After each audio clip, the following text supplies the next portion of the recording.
Here we go. Welcome back to another, not another, the first time the Red Light Show with the hockey coach Frenchy, directly for the beautiful country and the jungle of Thailand on amazing great Sunday night, September 14, 2025. Hopefully, an amazing great weekend. Ready to talk about your Montreal Canadiens, the Bleu Blanc Rouge, play two game for the prospect. We're going to talk about this, and that's what the Red Line's all about. The Sunday night, we review what happenings during the week in NHL and the Montreal Canadiens. And then we do the preview of the upcoming week and for both the NHL and, of course, the Montreal Canadiens. We're going to be back tomorrow night at 8:30 p.m. for the NHL show or the NHL Week show with Jim Berenger will be with us tomorrow night at 8:30 p.m. Tuesday, I'll be alone for the ad news. And then Wednesday, the Hump Day show with Marco Larabi will be with us for the Wednesday night. So very busy from the Sunday to Wednesday night. Then after that, until the season starts, I'm going to invite other people to join me the Thursday and Friday and for the season 6 for the Hockey Nation. That's what we got tonight, guys. The Ab Weekend Review. It's all about Even Davidov, honestly. That's happening there, and that'll give you a little bit an idea what's going on during the week. It's going to be Sunday, Monday, and Wednesday. I don't know why I did a reverse for Wednesday to Sunday. Not a big deal. You know what I'm talking about. That's the most important things. And, of course, he's back. He was back Wednesday, not like an official co-host, but now he's back for the first time since the last couple of months. We miss him. We're definitely happy to see him around, and now he become the co-host of the Red Lights. It's not Andre Grassico, but of course it's Mr. Enortap directly from Toronto. Hello, Coach. Hello, Hockey Nation. Great to be back. Congratulations, Coach. This is your start of the sixth season now doing Hockey Nation, and I believe this is our fourth now together. So Put I look together. forward to working with you again. Yeah, Yes, I believe it is. I think the first year you was there, but just as a subscriber, if I can recall it, that's right. That's right? correct. Yeah. And that's now we did together a show called it was the preview or the prediction of all the games the Yeah. night we have a show around 5 o'clock if I can recall it right. That's correct. Yes, indeed. Where we previewed all the games coming up every 3 or 4 days, gave our predictions, our synopsis, and we did pretty good in terms of our overall percentage in terms of the games and who would win them. But this is a whole new chapter, so it's going to be a lot of fun, I believe. Definitely about that. We're going to pick up all the things happening on the weekend. So we have a lot of subject we're going to do during the season of the NHL 2025-2026. So I'm very happy to see you.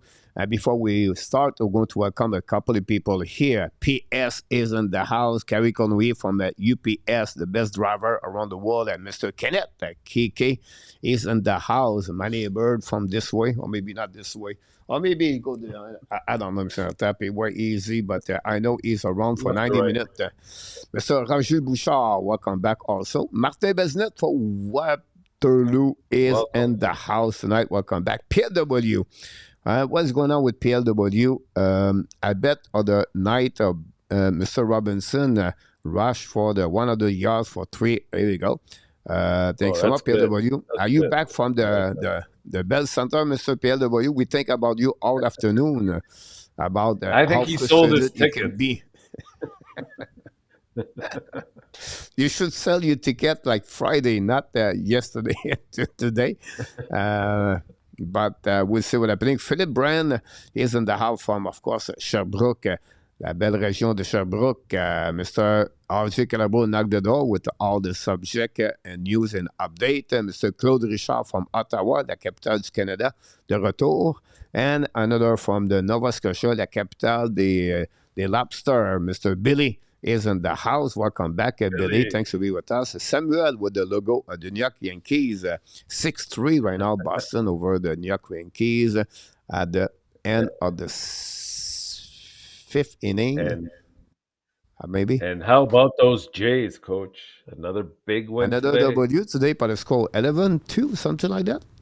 Something like that. Yeah. Yeah. Easy win. They swept the Baltimore Orioles. Yeah, great weekend for the Jays against the Orioles. Roy is back in the house, another member of the Thailand squad. The Thailand Hey, squad is in the house. Yes, was Roy. there for the game and stay for the first period of the Ottawa Winnipeg PLW. Here we go. Mr. That's Randy good. Walkman is in the house. Who is that guy with coach? Yeah, Randy, who is this guy, right? You not recognize Some him. bum. But is with us. That's the good things about that. Thanks, everybody. Don't forget, please, to click on the likes if you don't mind. That'd be great. Have a one headline for you, Mr. Enortap. I did not want you to set up quick and fast, so I said I'm going to do only one headlines for the Sounds nights, and good. then I want to talk this way. And every day, every night, I do a show. I do a headline, and my headline, Mr. Enortap, don't panic, Mr. Enortap. You can see a couple of fans panicking in the back of all the crowd we got here at the Hockey Nation. Luc Lafortune, Kev is in the house. And the reason don't panic, Mr. Enortap, is because during the weekend I did a play-by-play. I was so happy to be back with the play-by-play. A little bit quiet today because it was 2 That's o'clock, 2 good. o'clock in the house and the AM in the house, the people. But yesterday it was like, here we go. And I'm coming soon. I'm going to make some tests this week, Mr. I'm going to be sent up for the upcoming season. I'm going to less update during the period, but during the game, I try to be stand up so I can have more gesture. I'm not sure the Mike is going to follow me, but it will be interesting about Just that. Maybe I just have to make have sure a wireless mic, Mr. That would be the best thing about this. that would be good. Just make sure Yes. you don't hit your head on the TV though when you get up. No, no, this time will be better for that one for sure. But don't panic is because the comments for the fans, like, they was said, okay, Rebecca, oh my God, this, look, he's a yellow cone. And then we take Fowler gave a bad goal today. And then Kapanen did not look the same. And then Angstrom, not ready. Kapanen is not ready. And Beck, oh, it's far to be the player we expect. And I can go like this. It's not negative. It's an evaluation for what we see on the weekend. And I think that's okay. But I just want to remind you, all of us, don't panic, because don't panic is just 2 games where it's a weekend of the prospect. Now we expect he was draft 5th. This guy was draft first round, should perform better to anybody else. Look, did not play all year long for the last couple of months together. Like, they never play hockey, honestly, for the last couple of months. Secondly, they never play together. Thirdly, it just, we don't know what the team, the coaches ask them to do. Maybe they just tell them, just do whatever you think you want to do. Just show who you are, and that's pretty much it. And plus, the talent is not square. When I said that, Mr. Enortap, is you have players invite at those camp, and they play maybe East Coast Hockey League, or maybe play junior, or not junior, but they play university, and all Yeah. it's fun like that. So it's not easy. Put this all together, steer the pot, and go there. Yes, you can have some players, but even Demidov is an exception, guys. We talk about, let's put Connor McDavid, Mr. Enortap, on the weekend at 19 years old, and let play today. Like, of course, he's going to go over everybody, right? But the rest, we have to be a little bit more patient. I think the don't panic equal patient, and not to judge the player right now and thinking now it's going to be that way or that way. That's maybe my best advice about that. So I don't know how you feel about my suggestion. Well, I think you're absolutely right. I mean, with these types of games, we're just there to see basically some of the prospects that we have and rookies that are coming down the pipeline. For a long time, Coach, if you think about the Canadians' prospect pool, it was basically empty, and you don't have to go too far to discover that. Like if you think back as recent as 20, I think it was 2017 and 2018, like our big prospect. Do you remember who it was? It was Victor Mete.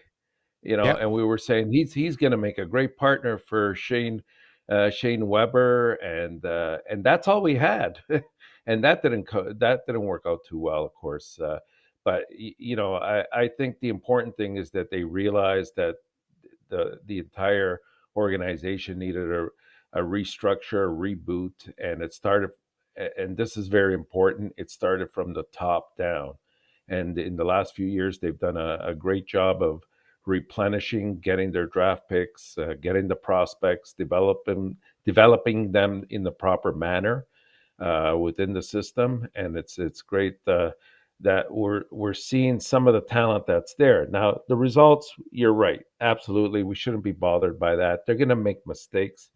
That's why they're rookies and prospects right now. They haven't played for a while, even though they stay in training all year long. But in terms of more intense games, they haven't done so lately. So uh, you'll see that a lot of things will start coming around once they start solidifying. Who gets invited to the actual uh, preseason camp at the beginning, and then afterwards, those that make the team, we're going to see a huge difference. Yeah, so right about that. I think another great comments, I think, came from Kev. He said, they usually play with 1,000 people in the stand. Now they have like 20,000 people in the stand watching them. So it's not a pressure, but there's some kind, like they never see those kind of, like think about Vincent Rover, never That's play right. like in front of 20,000 people. And so at the end of the day, like Enda, like he's struggling this weekend. But again, this is a new environment for them, and then they have to adjust themselves. So I'm not going to be too much difficult about Yeah. that for sure.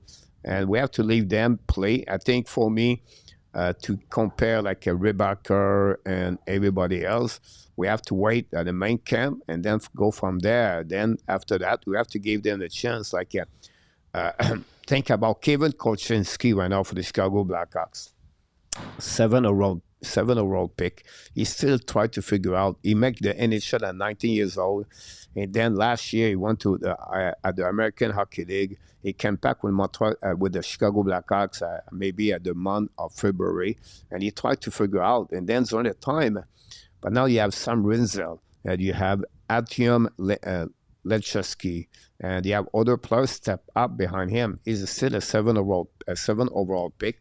Bad pick happened to everybody, and we have to accept that, and we have to accept the liner or the development improvement of all the players are not the same, and you have to factor the injury go with that. So we have to be a little bit more patient about to figure out if this pick is good or bad or whatever it is. For me, I just wait a couple of years before we realize if this player was the right pick or not for the Montreal Canadiens. You're absolutely right when you said a long time ago, like I covered the Colorado Avalanche. I go there during the weekend. You have two players. That's it. They trade Richie during the summer last season. It's only Bayram right now as a defenseman, and they That's have right. another forward or Kevin Brindley. That's it. The rest is coming. Like I never heard those names. Like what is coming from? And because Colorado does not have a pipeline, and you go on the weekend, like geez, like it's not a great weekend for the Colorado Avalanche. Honestly, some team in NHL, Enortap, don't put anything on their website. They just put a score. They don't cover. Like Montreal is so much different on another planet when you follow the Montreal Canadian weekend, Oh, Enortap. So, absolutely. I uh, mean, the fans are just starving for the hockey, and you can anticipate all and really look forward to all that's coming up, especially in the next couple of weeks. It's going to be exciting, and everybody's excited about picking up where they left off last year. yeah, sorry about that. We have a few people knock the door. We welcome Bob Smith is in the house. LDP knocked the door. LDP, are you nervous with the Buffalo Sabres now with the UPL out for a couple of weeks?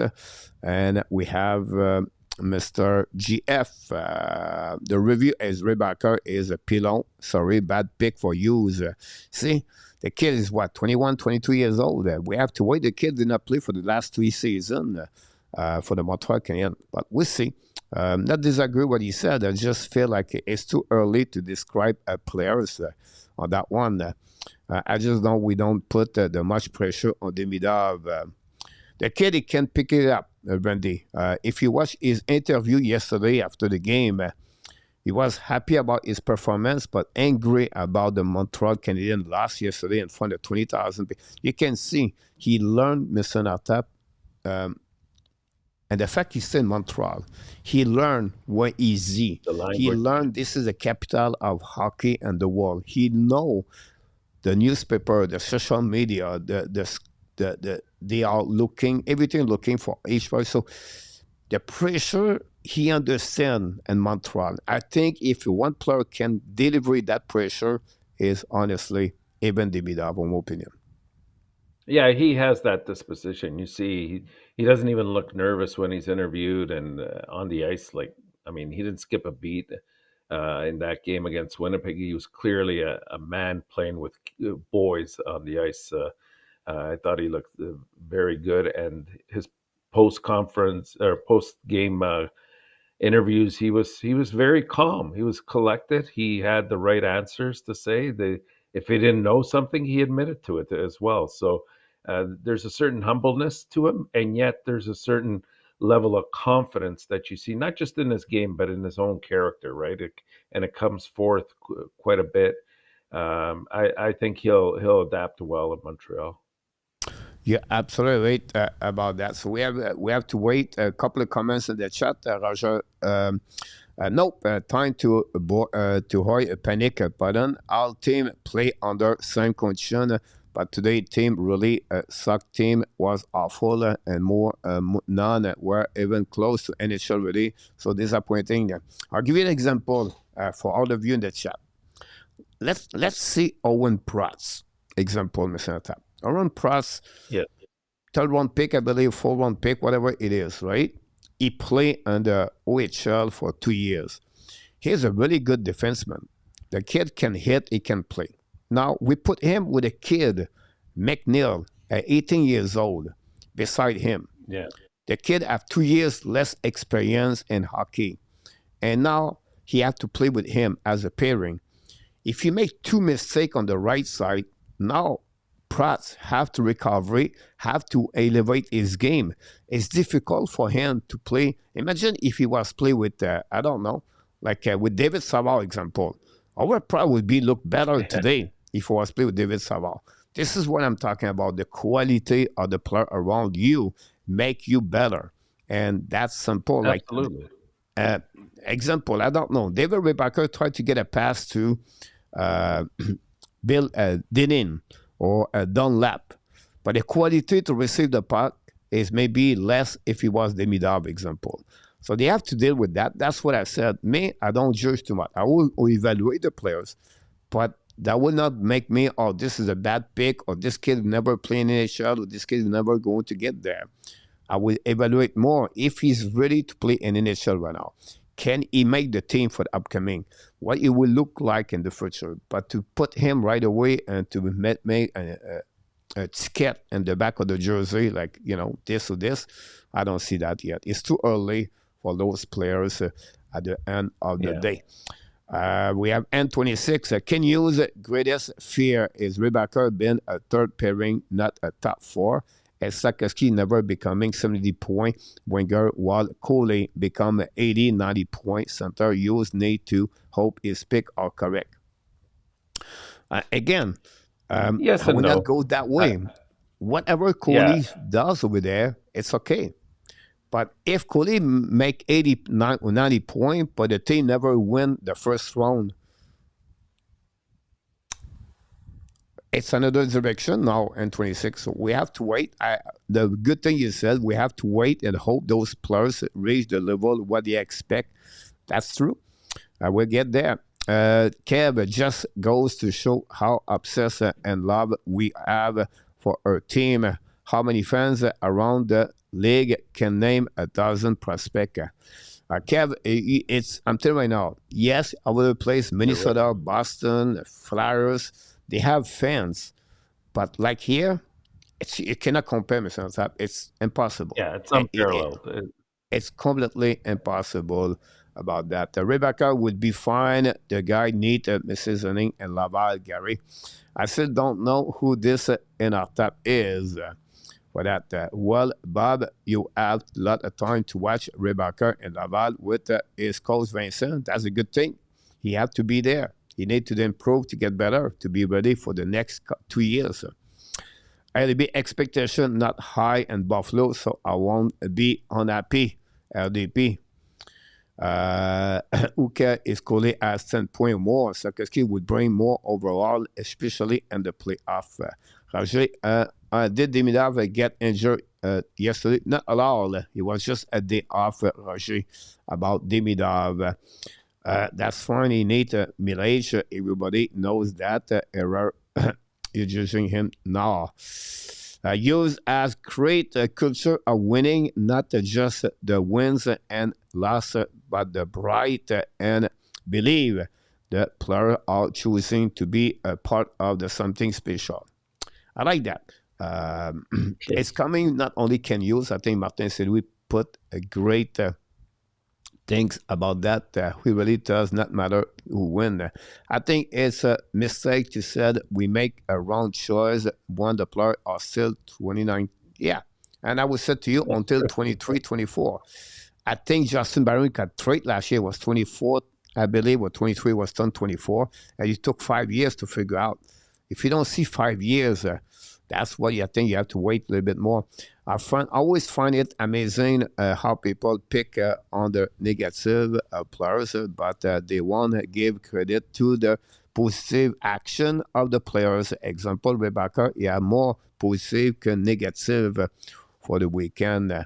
And an 80-90 point center is more available than a 30 point winger. Every general manager will care.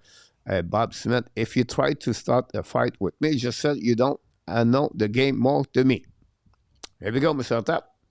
The We're glove friends are here. right We're now, friends. and we are on the battle of the fight right now, Mr. Yeah, Tap. we always have our opinions, and every opinion is valid, especially if you back it up. It's an environment where we get to express what we see and move forward from there. I don't think that necessarily anything is wrong, right? With having different ideas of where we think these prospects should be and where they will end up, right? We're just projecting right now. That's the thing. But it's funny, Mr. Tap. Nobody talk about Lane Hudson pick at 62 overall pick. Oh, because that's a good piece of news. That's why. I That's mean, in my point Montreal, here, we're right? We don't we're talk always about critical. We're those critical. selections. We don't talk about even the middle, the fifth overall pick, but we look about where we supposed to be negative. But it's okay. DD is in the house. Welcome back, DD. Thanks for all the likes for that. Eric, it shows us that apart from Demidov, the rest are forward prospect. This tournament are uh, occasionally or occasionally bottom six or more six bottom six. Mazar did score a nice goal. Yeah, Philip Mazar was pretty good today. What is great is Demidov some to be bring out the best and the guys he played with, just like Stevie Eiserman did and Probert went with other players, Krushelnyski. He missed a L. Question, Mr. For Randy. I'm interested in Trudeau and Trudeau, the defenseman. How is progress? William Trudeau, he talk about Mr. Randy. Yeah, with I mean, personally, I see some good qualities to his game. I think that his skating is actually pretty good. He covers well. Like in I thought last year with Laval, he was actually quite solid. He's probably one of the more consistent defensemen for most of the year. Um, but he's still a little bit timid when it comes to you know uh, getting the puck out of his own end zone and covering in front of the net. Like, I unfortunately don't see a route for him to get to Montreal on the big team. Uh, but could he be an NHLer? I think that possibility is there. That potential. You have to remind everybody, Randy, William Trudeau got a really bad injury at the end of the season. That's the reason he missed the playoff. And he was doing a very great pairing with a spoon, if I can recall it. Yeah, He's physical, good skater, but every time he get a call up or every time he play at the NHL level with other players, he's still behind. And this is maybe confidence, maybe need a little bit more adaptation. He was a little bit behind, but he's still another defenseman at 22 years old. And this kid is really different because he left the junior at 19 years old. He's still 3 years now with Laval, but the kid is only 22. He's still young yeah. Oh, defenseman. young, yeah, So yeah. I will not give up on him. But we'll see, like you said, Enortap, if he's going to make the NHL one day or not. PLW talk about Mezar have a good game today. Yes, you're right about this, PLW. We're going to talk about this in the next couple of minutes for sure. They should not téléviser the rookie game. Gary Cournoyer. Only in Montreal we do that on the LDS. Coach, look on how long it took for Wolver to hit his big, yeah. It was what, 2024, I believe it was, if I can That's right. recall it. The Vikings fumbled the ball, Mr. Enortap. Do you know about that? No, I'm not. I don't have it on right now. Yeah, me too. I just see right now the pitcher of the Yankees a little bit nervous right now. That's okay. The Yankees For that, deserve it. rookie will make a mistake, especially play with other rookies. As long as they learn from them, it's a positive. Demidov going at 5 was a mistake for the team. Picking ahead of the Habs who gave a take.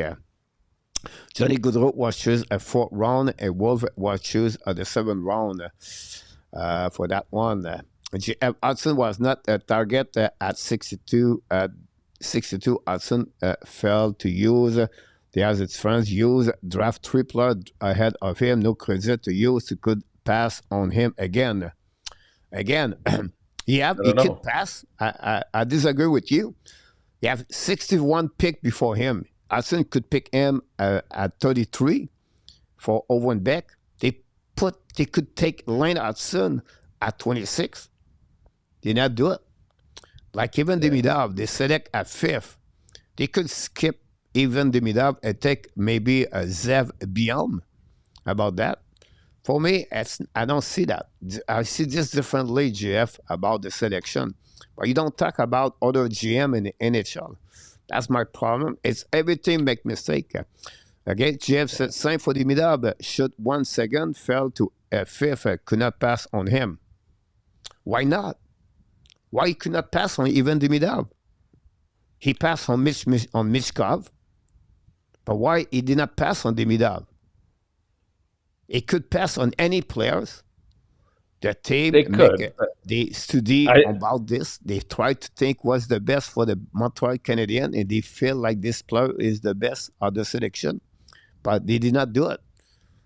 You have 6 teams select. Mishkov was 7 overall pick, I believe. You have 6 other teams did not want That's right. Mishkov, but why? 7. You know? I think Mitchkov was 7. But yeah, I mean, what we got to realize also as well is they take a lot of time to scout the players from a young age. They know prior to going to the draft table, they have an idea of plan A, plan B, and plan C in terms of which players, if they're on the board, they're going to select, right? Could they pass on some of them depending on how the draft is unfolding? Absolutely. But they have their lists and know exactly the character of the individual player that's coming. I mean, they know that a lot of them, especially in the first round, will have a good skill set. But what's important is, can they handle, and that's unique to every city, right? Can they handle being in Montreal? Can they handle, the fact that they're going to be playing, with a very knowledgeable fan base and media that's constantly on top of them, and they look at the character. Are they the type of players that they want to build around? And all those things come into consideration. So, sometimes a player will be overlooked, and you're thinking maybe a year later, well, why did they do that? Uh, that's probably the reason. We don't see it in front of us, but it more than likely has to do with either their character, or the way that they're maybe not as good team player as some other of the draft prospects that are available. So there's a lot involved with that, and that's why they put an intensive scouting unit together, and I think that they're doing a very good job so far. You're right about this. And this is a comment from N26. Use Ab Caulfield. He will never draft Michkov. It's maybe yes or no, but my point behind it is a good statement about N26, because you have a whiteboard with name on the board, right? And then said, wait a minute, Yeah. if we draft the same quality player, the same quality, maybe the same skill of players, maybe it's not the right thing. So are the equal players or talent wise, it's okay. We're going to get this one because we feel it would fit better a long term, and we feel like seeding will be a little bit better.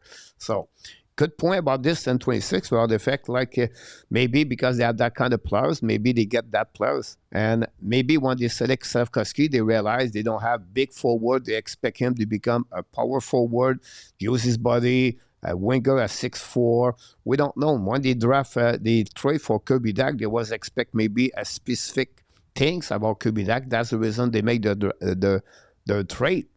And the future would tell us it was right or wrong, but you cannot go to hit the bonsai, Mr. Tap, every single time No. on the trade, on UFA, and on the selection of the pick. And Yeah. it's all right, You're right. like Jeff said. I think it's right. It's okay for Jeff said he make a mistake, or it's okay to say they make a mistake. Nothing wrong about that at all, because they're not going to be on the bonsai every shot they try to do. It's like everybody cannot score on every shot you do on the goalie, Mr. Tap. No, that's exactly it. And out of the first round, like if you draw back to every year's draft, and you take the percentage of players in the first round to make it to the NHL, you'd be very surprised. It's not as high as we think it is. Yeah, and another thing, like PL, I think I agree with him. They are looking. They want good attitude players, good character Yes, players.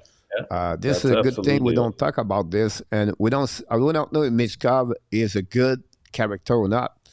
But the Montreal maybe evaluate Michkov was not appropriate.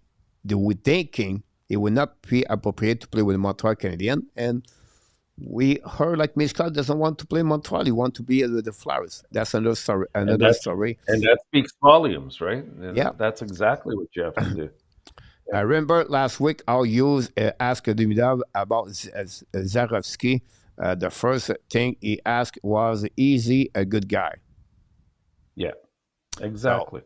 exactly. Now, just a good guy, Mr. Natal, not going to make the Stanley Cup, but he will helping the culture of the team. No, what we have to preface it with is all skills being the same or very similar.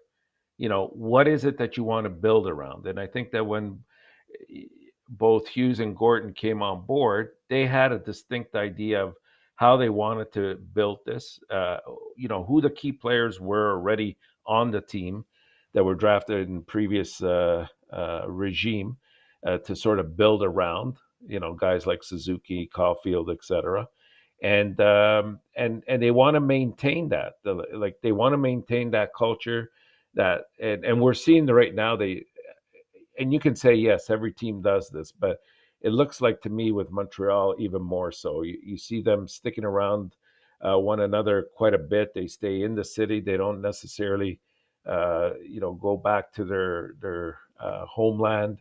Um, and they do a lot of activities together, and not just like dinners, but they actually have fun together. You can tell that they're growing together within that culture that we've established. Good point about that. And also, good guy, guys, is just only a good guy to be a good guy. It's just more things. And another bomb for the Yankees, 6-4 right now. It was 6-0, Mr. Enortap, for the Boston Bruins. So Boston Red Sox.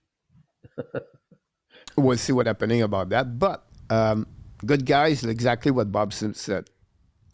A guy can want to learn, work ethic, not afraid to put hours, and take care of maturity. I can go all the way like that. So we'll see what happens. Mr. Santa, we want to move on for the other thing. We want to come back with the people that chat for sure. NHL news. We got a little bit busy on the weekend. We're going to review a little bit more what's going on. First of all, let's start with the trade happening today. Columbus Blue Jacket trade with the Flyers. Get a 6th-round pick, 2026 for the Flyers, and they trade the goaltender Ivan Fedorov. Really, if you follow the Flyers, the story about Fedorov, it was really crazy at some point how the Flyers want this goaltender, and then he was back in American Hockey League. He was unhappy. It was a little bit some drama around that goaltender with the Flyers. And finally, they trade him with a salary of $3.something million with no retaining. The Flyers, the fans of the Flyers look like, this is good. We put him out. That's pretty good. And the Columbus get another goaltender. Where you talk about position goaltending, is always been a problem like the Edmonton Oilers. Whatever they tried with Muskikin, they have the trouble. I don't know is the right answer. How you see that trait? Well, it doesn't surprise me that Columbus would try to get some depth at that position, because it's one area that I think they need to address as they're continually building themselves and getting themselves in a position, pretty much in the playoffs. They came very close last year. Philadelphia, sometimes I don't know. I'm baffled sometimes by some of their moves. I'll be honest with you, Coach. I think that they really didn't give him a fair shake to see if it works out. Like we know with goalies, traditionally it takes longer for them to mature and to come into their own, and they have to be within the right structure in order to get that proper development. And I mean, I think it's good for Fedorov to be with Columbus now and sort of escape the situation he was in Philadelphia, just for a fresh start. And don't forget, he had things in his life happening at the time too. If you recall, I think, if I'm not mistaken, wasn't he recalled to go back? So he's like PLW said, Philip was sent to Siberia for the military service because of that one. Is it the goalie they put somewhere nobody knew where he was? That's right. Yeah. So it makes it hard to develop in those situations. Exactly. Those so he talked about the fact Demidov did not return over there because one reason about that. For me, this really interesting economic jacket now because this is a position they try to fill a hole, honestly, for the last couple of years. Now they got the new kid, Jeff Greaves, finished strong last year, like he was winning the last 7 games with the Columbus Blue Jacket. He's a young goaltender, 6'4", 6'5", maybe more.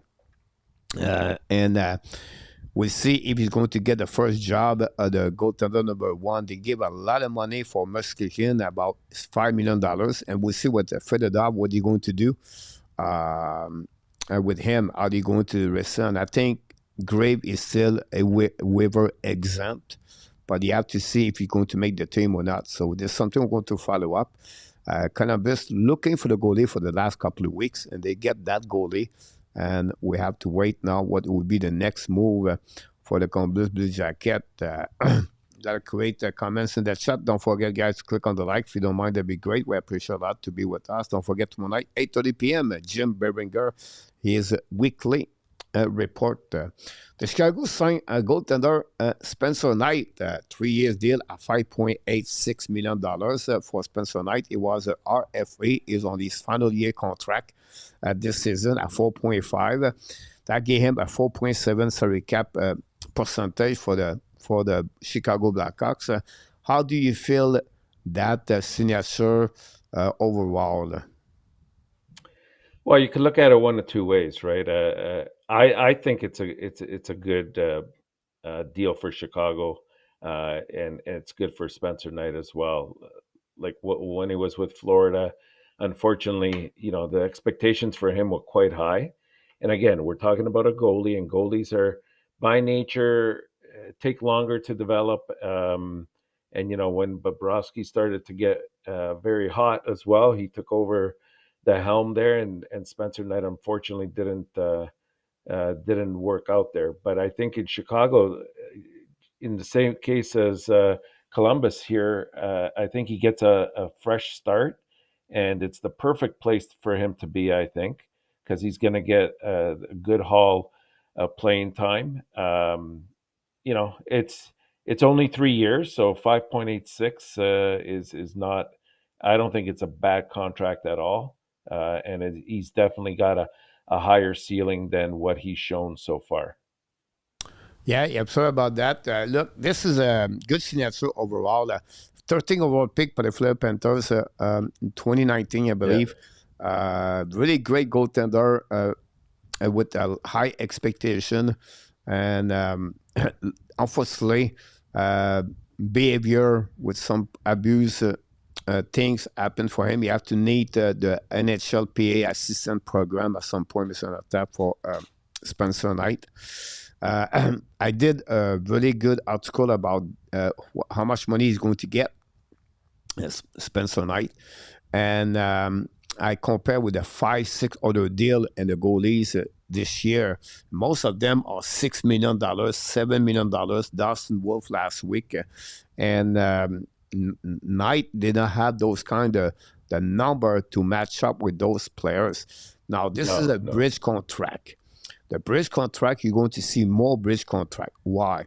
Because the increasing of the salary cap for the next 3, 4 years, that will give a better chance for the players. He's going to be UFA at the end of the contract, and that's his fight position. They was straight on the big trade with Zeb Jones at the trade deadline last season, and Chicago does the right thing. If Ken Hughes does the right thing about the salary cap, they just signed Frank Nazar this a couple of weeks ago. Now they signed Spencer Knight, and the next is Connor Bedard.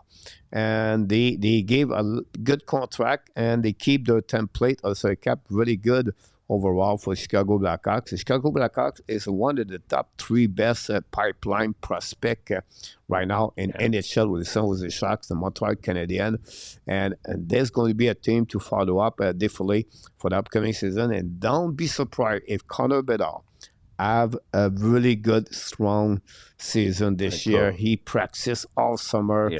He put a lot of hours right there. But the Chicago will be a team to watch for not this season. The core of the defensemen, guys. Remember, like 3 years ago, when Jacky show up with the Montreal Canadiens, with Kaden Cooley, we have Savard, Mike Madison, but you still have a young players with the Montreal Canadiens. Jordan Harris was there. Justin Barron got traded, and then after that, he got Jaden Trouble. So the core, it was really young. This is the same situation with Chicago Blackhawks. Spencer Knight, if you supposed to be what we expect for what they draft him, this is a great goaltender, and at 5.6 for the next 3 years, this is a good deal for the Chicago Blackhawks and for Spencer Knight. I agree, and you hit the nail on the head, Coach. I think it's not just going to be these few contracts that we've seen so far this summer, but a lot of the agents are advising their players, to take these bridge contracts, right? And it's because of the salary cap going up, and so why sign for, let's say, 7, 8 years for 7, 8 million when maybe you can do a bridge contract at a very good price, and then after cash in again after about 4 years, 3, 4 years. So I think that's the trend we're going to see moving forward. And so GMs have to be very careful how they sort of maneuver through all of this, because you want to be able to obviously keep your elite players, but the elite players are banking on the fact that the salary contract structure will change how the maximum amount of money that they can be pulling in. So it'll be interesting to see how things go. Like, just, Kaprizov right now, that's right front on the burner. We'll see how that unfolds. We're talking about guys like McDavid and some other players that are in a similar situation. But you're right. I think we're going to see shorter terms for at least 2 or 3 years. Yeah, absolutely about that. Great comments from people in the chat. Frenchy is back in the house. Google is back in the house. GF and N26 have a good comment about Spencer Knight. Glad you're sharing with everybody. We appreciate a lot. The next thing, Mr. Enortap, is about the Sun Kings. Corey Perry will be out for 6 to 8 weeks with a lower body injury. It's a little bit not a problem, but it's, you don't like to start the season. This is going to be a little bit difficult for Corey Perry, in my opinion, because when you start the season with 2 months behind everybody, now you cannot catch up the same level of your shape like everybody else, because every time you get better and better, those players get their shape back better and better and better. So it will be very difficult. I would be very interesting to follow Corey Perry this year. We'll hope the best for him to perform with the Lausanne Kings, but it's not looking good, Mr. Enortap. No, it's unfortunate, because I mean, even I was looking forward to seeing him on. I guess this would be his 6th team, I want to say, in total now, or if not 7. And I think it was a good pickup for LA as well. They needed somebody that would come in and has that level of pedigree that can help some of the youngsters out as well. And despite his age, I mean, this guy produces, and he produces at key times in a game and at key times in the year, right? And you're right, Coach, in saying that once you have an injury, it's not that it's hard to come back from, because everybody does it, and we have the best of professionals helping them heal. But it's getting that intensity level back that you need to be at, that the other players already have achieved, right? So if anybody can do it, it's Corey Perry. The good thing is, it's not something that'll keep him out, the whole year. So um, he'll have to be careful. And when he comes back, I think LA will have to. They'll enjoy having him there, because I think this guy has always been a winner wherever he's gone. Great point about N26. Olympic 3 weeks will be maybe helping Perry to catch up. You're right about that. We have Maurice Sabiard knock the door. Welcome back about H Dream. Talk about Demida. Welcome back. Also, don't forget everybody to click on the like. If you don't mind, that'd be great. Jeff sound to be a very old team. It may be a backfire on them. Yeah, possible. They maybe sign Kim Costin. Another Edmonton Oilers. You said that was a good news to get Perry, but when you get him, Mr. Enortap, you never win the Stanley Cup. So maybe it was not. Well, I You go wouldn't say there. never. He does have a Stanley Cup, though. You never go. You go there, but you can win. But we have to wait for Yeah. Corey Perry, an excellent hockey player. Unfortunately, this weekend, after we lost Ken Dryden last week, Bob Goodenot, RIP, 72 years old, involved with the NHLPA for many years. Been at the baseball at some point, if I can recall it, Mr. Enortap, or agent in baseball, and passed away again at young age, 72 years old. So wish the best for this family, and of course. Next, Miss Love under investigation. Now, I tried to look around, maybe some of you in the chat, and I like it because many of you follow everything. I'm not the only one. You can be my job, but I tried to go around Mr. Enortap. I check on different websites. I cannot find the reason why it's under investigation. It's looked like he was the time he was trying to get a job, traveling between Boston Bruins, the Pittsburgh Penguins job. He's got something happening there. So he have a leaving absence for the Washington Capitals, but the NHL is under investigation. Do you have those kind of information or in the chat, PLW, N26 or GF or anybody else? If you know the reason behind this investigation, please share it with us. Yeah, I haven't heard much about it, Coach. To be totally honest, I exactly what you said is the point that I left it off. It was a, if I'm not mistaken, it was a team imposed leave that they gave him just so that the investigation can take place. But I don't know exactly where and why that's happened. There's been very little news out there on it. Yeah, I didn't find it. I thought sometimes something like that. If sometimes it could be an employee or something inside of the Yeah. organization, something happened. But when I read about other things, so I don't know what could The happen the under. only thing I heard that it dealt with some personal conduct, Okay, uh, while he was dealing with teams this off season and the fashion in which it was done. But again, it's very vague, so I don't want to venture any guesses when we don't have all the facts. we're going to send Pierre Lebrun, Mr. Enortap, for us to figure out, and then we're going to hear that tomorrow. Okay. The last one for this before we go to the Montreal Canadiens. Carter Hart, I think N26 mentioned about that. It looked like he have possible he return. And I think the date is it December 1st. I believe they could all the five players can return in NHL. And it looked like some team like Philadelphia, Pittsburgh, Carolina are the front runner for to get the Carter Hart. Edmonton Oilers looked like I heard this weekend it was not, and then we heard possible. So I cannot put them out of that race. But do you believe this could happen this year? Carter Hart return between the pipe. Look, anything can happen, Coach. I mean, I don't want to get into the politics of it too much. I know it was a difficult situation for everybody involved, with the entire players that were involved, not just Carter Hart.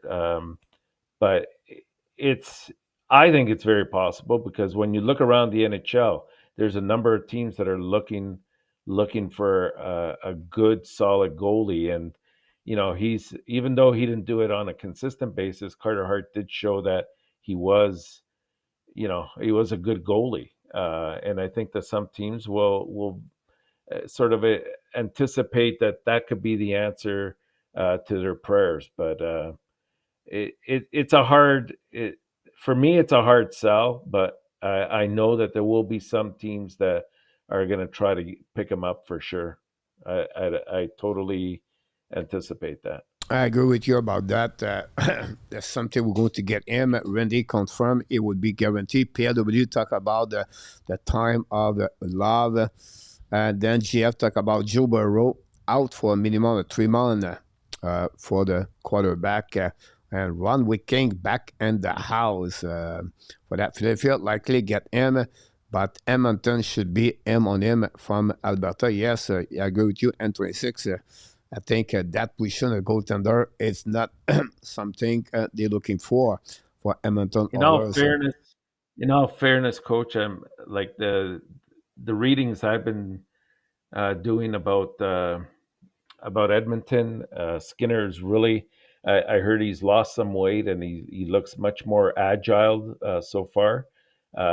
So you never know. Like I think that they believe in Skinner. It's just the consistency that has always been the issue.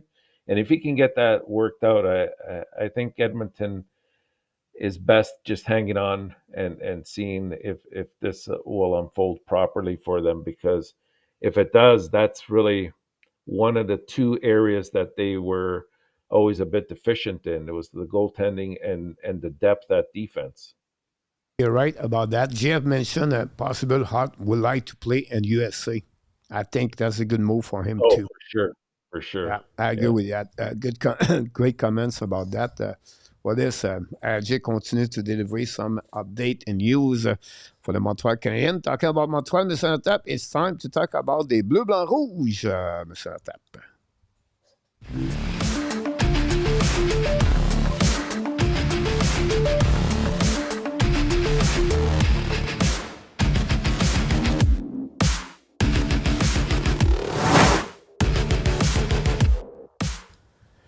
Here we go, Mr. Tap. We are back talking about the Bleu Blanc Rouge. Welcome, everybody. Thanks again to be a part of the show. Mr. Kev is on fire in the chat tonight. Great to hear you, Mr. Kev. We love people exchange and disagree, agree.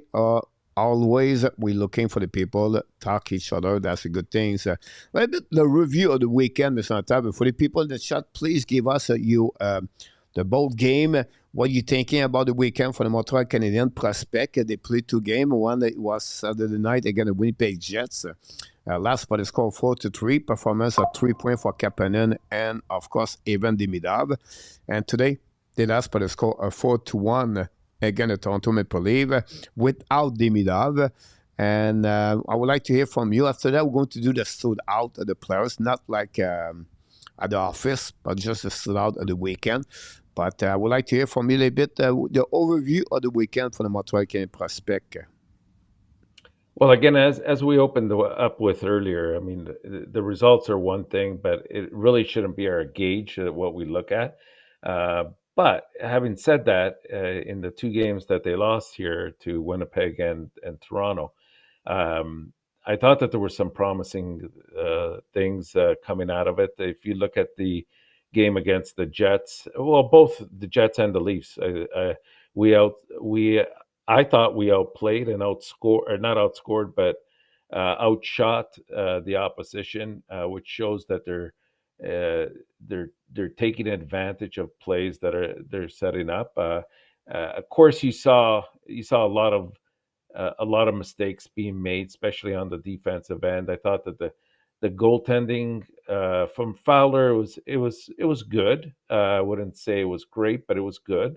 But with McVanix, it was a bit questionable. I mean, he gave up 2 quick goals as soon as he came in, and that kind of turned the tide a little bit in Winnipeg's favor.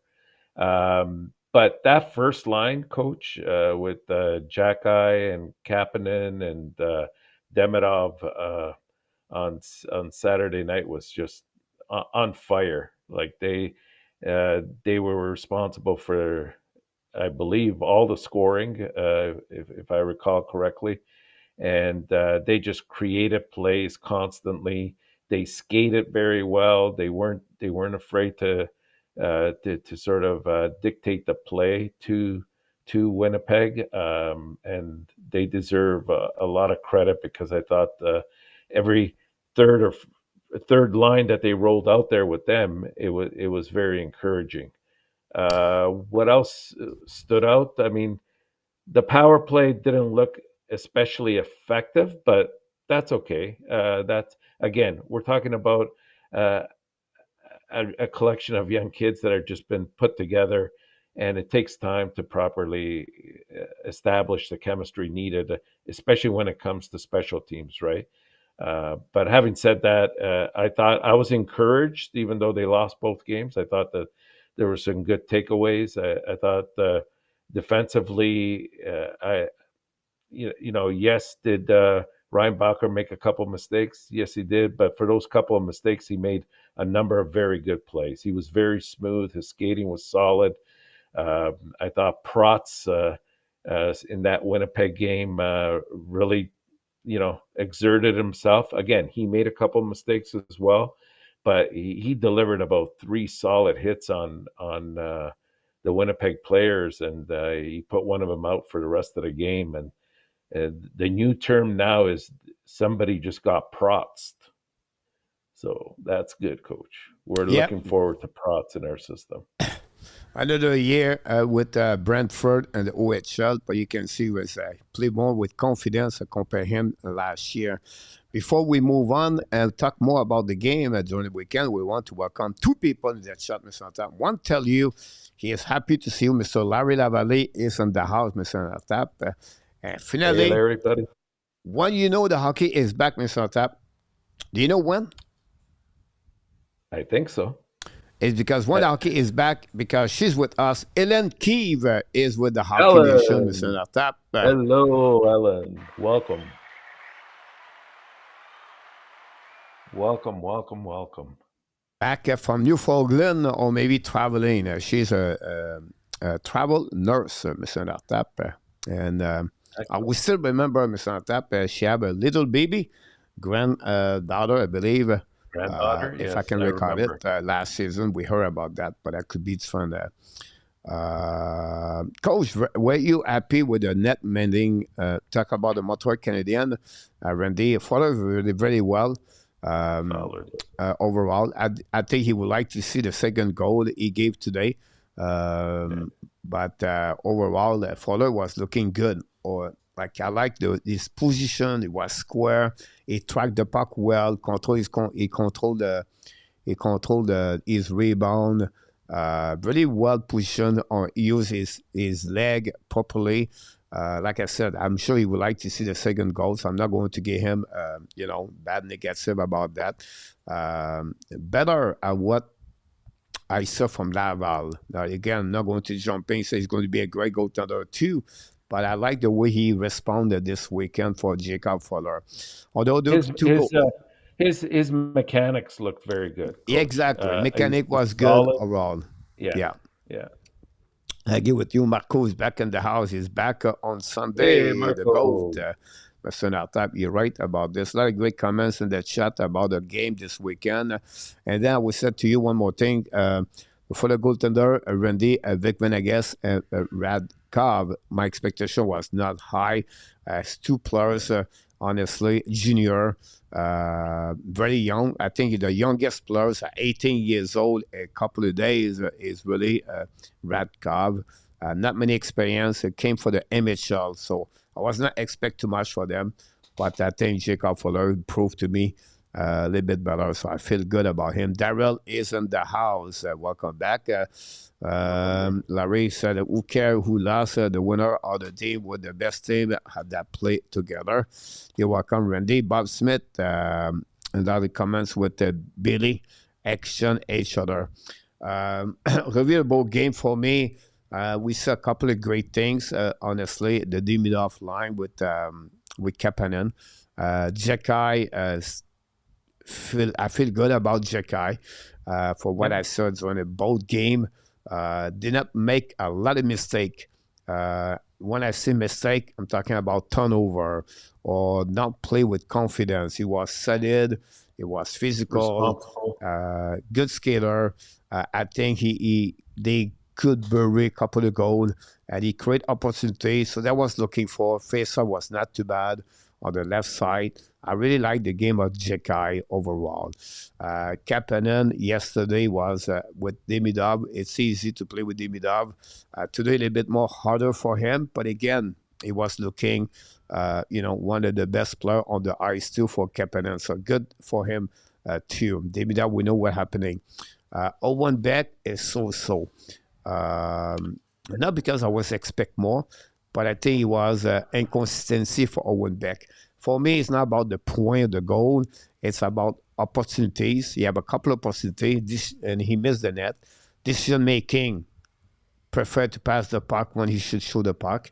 Bubble the puck a couple of times. He gave the puck where the player cannot catch the puck.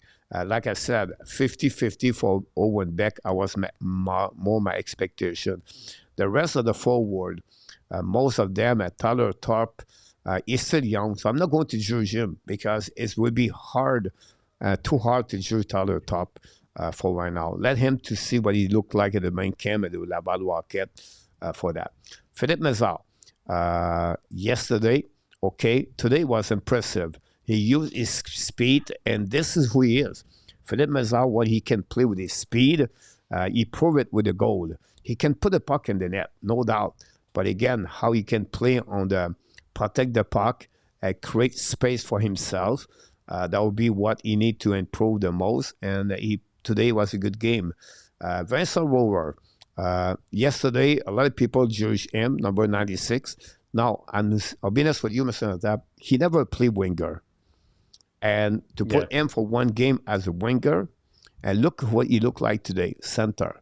You can see his game was so much better today compared to yesterday. What is impressive for me, it's only rookie camp, I understand that. But the way he protect the puck, he play physical. I was impressed for that side of the game where he's only 5'10", barely 165, I believe. So I see a couple of great things for him. When he have the puck, he can create a lot, making play. Again, he need to improve for sure. But I was a little bit impressed by Vincent Rower. I saw him a lot of game in the OHL in the last 2 seasons with the team in NL. But there's a player going to follow up definitely for the upcoming season. The rest is a player invite, or the players did not make too much. For I maybe missed some forward right there, but I don't expect too much. On defensive now. Yeah. Go ahead. Sorry, Coach. Two names on forward that I'd like your opinion on as well. What did you think of Tuck's game, and what did you think of Goryanov's game? Goryanov is another skater, right? He's a really fast player, so everything like that. I wish he can play with a little bit better hockey player around him to figure out something else. But this is a guy going to be Laval Rocket, and you have to develop. I think he could be a little bit bigger at Mézard. Okay, he could be 5'11", 6 foot, but we have to wait a little bit longer for him. The other one is who it is, Luke Tuck? Luke Tuck, yeah. I was not negative. I already knew, guys, for Luke Tuck, he would never make it. And it's not, you can give your coach, but why you talk like this to him and don't talk about, because I see him at Boston University year after year. At his second year, I knew, unfortunately, he would not make it. And so far, I'm right. Unfortunately, with Boston University, he got hurt. But his skating is not there, and he need to be a little bit more. He tried the physicality. He tried to play a specific role where to make him to NHL, right?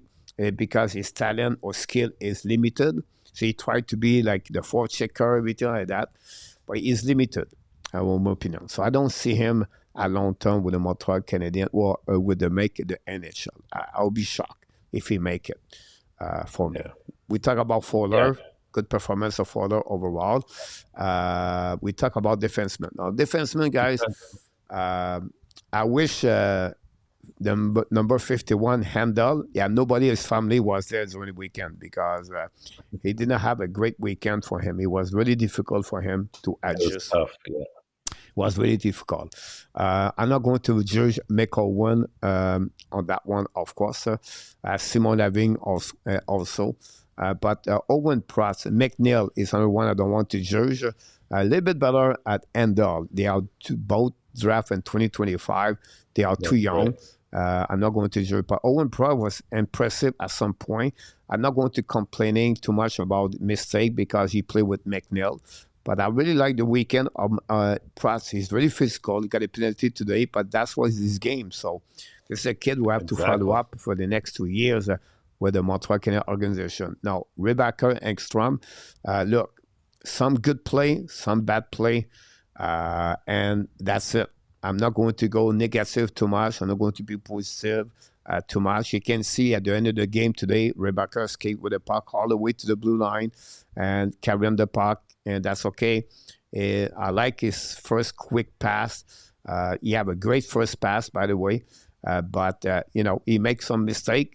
And one big mistake, that people look about that one more to anything else. So overall, look, it's okay. Now, move on to the next one, the main camp. Let's see what he look like, both of them. Together, they suffer a couple of mistakes, bad judgment, decision, where the one go in front of the net, and where the one goal today, I think was the third goal of the game, where Engstrom go behind the net, or Rebecca battle for the board. on the left side, on the right side. Engstrom go to down to pick up his puck, to pick up with another guy, and then the puck go in front. Now you're going to tell me, but where are the D? But both D Yeah. cover the players. Now we have nobody in front. It was the responsibility of Kapanen or Jekai. But who's going to be penalized because the people see as the two defensemen? But if you follow the hockey, you will say, okay, but where was the forward in front of the net? So, like I said, it's okay.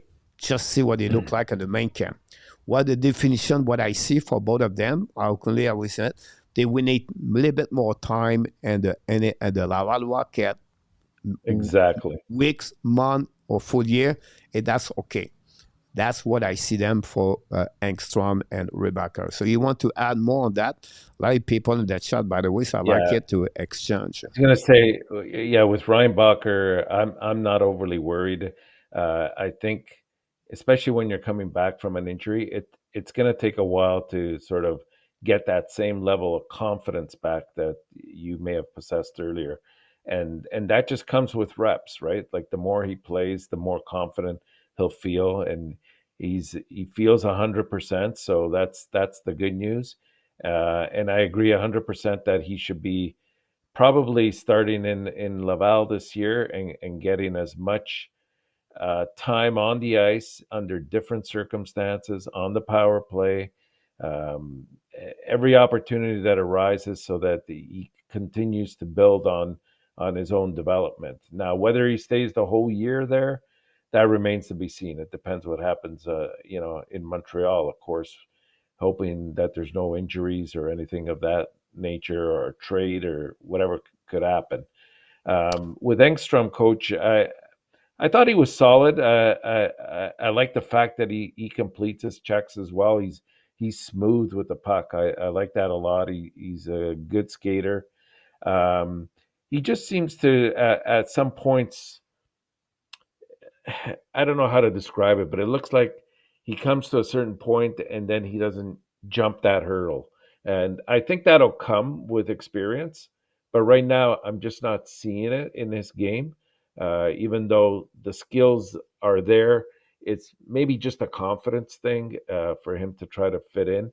But hopefully, with the time he spends in Laval, that'll be something that gets remedied, or that Vincent will address. Definitely about that. The out player for the weekend, Mr. Enortap, we evaluate out of them, but there may be someone, or maybe you really like during the weekend. Well, I think it's an easy one for the Saturday night game, right? Like I think when you looked at Demidov, I said it earlier, he really looked like a man playing with boys out there. I thought that his skating looked solid. He looked confident.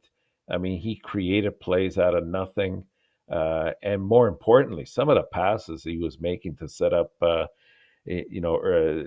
Jack Eye goal, or the Jack Eye goal, uh, the Kapanen goal. I think that was the second one, and then that breakaway he had. What a beautiful move to score that third goal for Montreal. So I would say for the Saturday game it was him. For the Sunday game today against the Leafs, um, for me it's probably a toss up between. Like, I thought Massar looked good today. I agree that at center he looked a lot more comfortable. Um,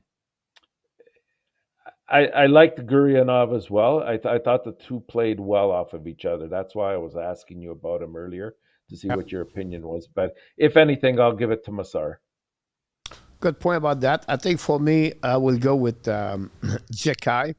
I was looking for the player I was looking for, and they play maybe a little bit better what my expectation was. And for me, other effect Demidov, I have to go with Jekai and Fowler.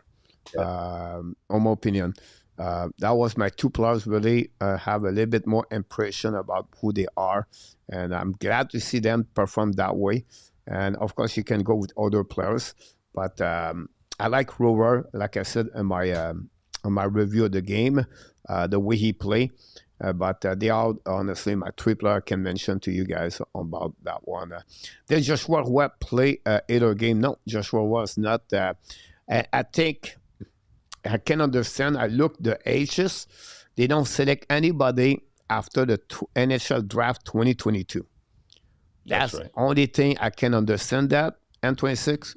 Now I don't have the reason why he was not there, but the only reason I can see everybody was more like 25th, 24, 23, and invite players. That's the only thing I would say to you guys about that one over there. So look, we have to wait what's happening about this for all of them. Now I'm going to bring you, Mr. Enortap, a couple of news around the Montreal Canadiens. Zarowski, from my buddy, hockey, whatever he's calling, on the X told me he's out now for more game. At the beginning, it was maybe missing the two first game, and now the coach said it's going to be longer. And we heard now the next 3 games is not supposed to be part of this 3 more game, and we talk about 2 more weeks. So we talk about most like a 3 to 1 month now for an injury happening on the basketball court for Alexander Zarowski. Try to make the KHL, Mr. Enortap. It's unfortunate that you get injured in these kind of circumstances, Coach, and especially since, there's been some very positive and encouraging signs from Zarowski. Let's hope it's not more than just a few games, because I think the last thing he needs to incur is some kind of serious injury that will set him back, right? I think that if he can just treat it well right now, I don't know exactly the extent of the injury. I don't know if it's been actually publicized what it is. Usually they don't under these circumstances, but let's hope he's okay, because I think he's gonna be a very, very exciting hockey player to follow over the next 2 to 3 years. Definitely. We have a few people, Mr. Enortap, who want to tell you hi. Mr. TH is in the house. Garrett C want to tell you, Mr. Enortap, hi, Mr. Enortap is back with us for a first show of the season 6 of the Hockey Nation as the co-host. He's going to be with us every Sunday night for the Red Lights. The video for the red lights coming, Mr. Enortap. It just went out. It's not ready. Well, I should put a red light between you and me. But glad to see you, my friend. Everybody is happy to see you. Great comments in the chat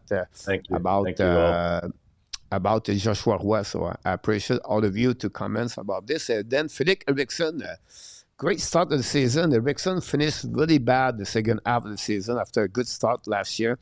And he got sent down to the G20. And he responded very well since the beginning of the season. Yesterday, he responded with 4-point hat trick with 1 goal. He changed the team, by the way, and we'll see what he's going to do for the upcoming season. But prior to that, at the Champion Hockey League or Championship Hockey League, he did very well with 2 goals, 1 assist, I believe.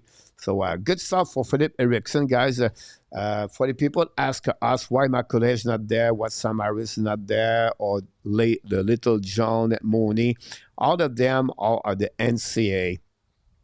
And they are right now starting the season about that. The only one we don't know, and it was question for Marco, I did not look about this more, is Pickford.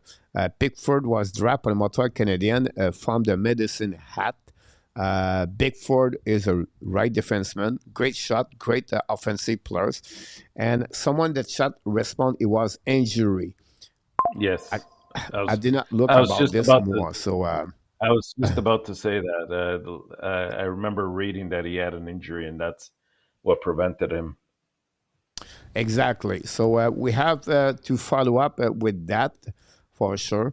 And but that's the only reason we heard about him today. So I just want to share it with everybody that Billy Constantin usually Constant is show up the Friday night. Usually Billy, he's still at the Ireland area, I believe. So he's really late the morning. Usually he stay in the bed like Yamo. We not see Yamo yet. Yamo's coming very soon, I believe. Mr. Enortap, tomorrow is the golf tournament for the Montreal Canadiens. It's a golf tournament, the 47th edition of the Montreal Canadiens. for the foundation of the Montreal. And what is all about this is really the open up of the season 25, the eighth season in NHL for the Montreal Canadiens. Everybody is there for Montreal Canadiens organization. We talk about the staff, you talk about everyone. Covered by the LDS, full day over there. And they're going to have some kind of message for the organization. Josh Molson, Jeff Gordon, Ken Hughes, Martin St. Louis, and then you have all the everybody for the players going to get their message over there. Every year, he has fun term of what he wants to talk about. A couple of years ago, Molson was a rebuilding team. They have no expectation. They was just trying to focus on the team, get asset. And then after that, the world's chance to development, improvement, individual players, team-wise together. Last 2 years ago was the word P. We don't want to hear the word P as a playoff. They want to have meaningful game. There was a message from last season. They want to play after the trade deadline and not to become only a team sell, but at least to keep the team together. It was really important for Nick Suzuki, and they did that last season, and they proved it. They make the playoff. On the right, on the wrong side, they did it. It's the key at this part. Now, tomorrow, what are going to be the language of the Montreal Canadiens staff you expect to hear from them for the golf tournament to the launch of the season 2025-2026? Well, it's always carefully thought out, Coach. I mean, last year it was the term "in the mix," and they definitely not only achieved that, but they obviously exceeded it by actually making the playoffs. So I think that general theme that they threw out there last year came to fruition. I'm kind of curious myself what direction they'll go with this year. I don't think it's out of the realm of possibility to start using the P word and saying, yeah, at this point we expect to be a playoff team, even though the competition is going to be stiff, especially in the Atlantic Division. But it's something that there's encouraging signs on the horizon here, not the least of which is adding another solid right-handed defenseman in Dobson, seeing Demidov for a full year, getting hopefully Doc and Line back healthy. All these things can contribute to not only meeting last year's expectations but exceeding them. And do you start to talk about how do you get beyond, like last year? Yes, it was nice to make the playoffs. Yes, it was nice to compete with Washington, which I think they did very competitively.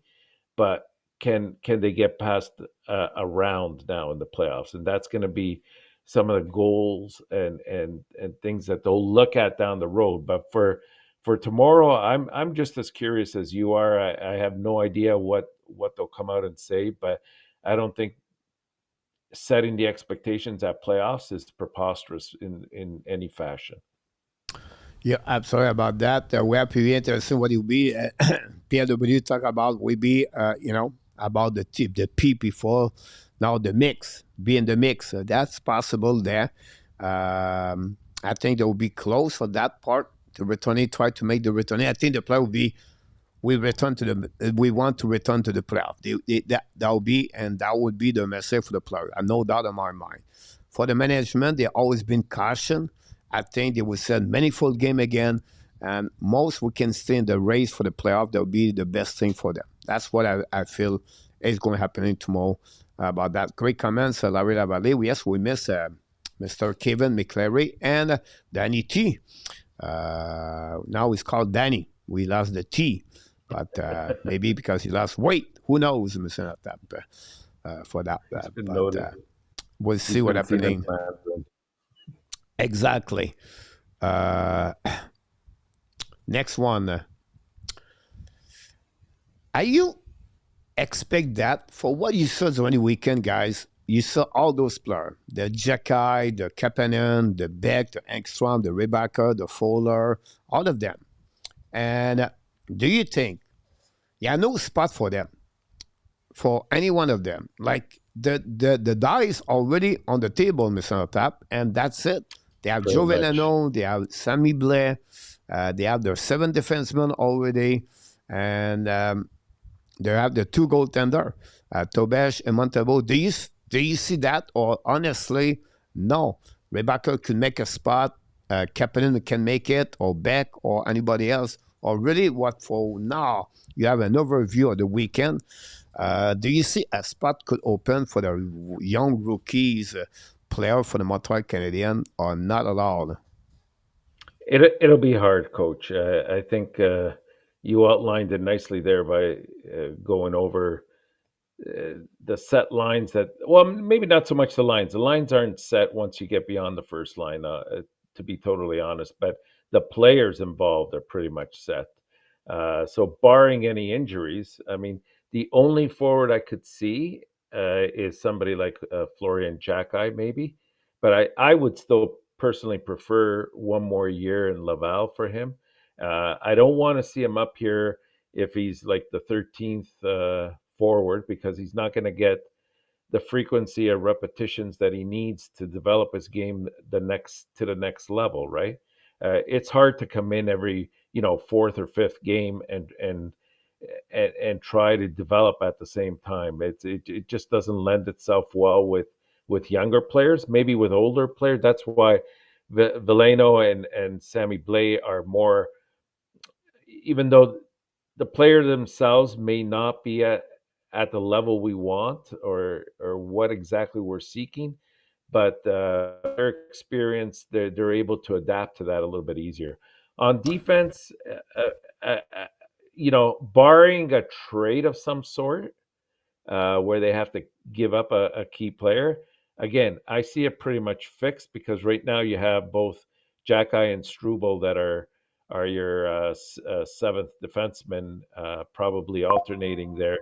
And guys like Gooley and Dobson are pretty much set. Hudson and Matheson, Carrier.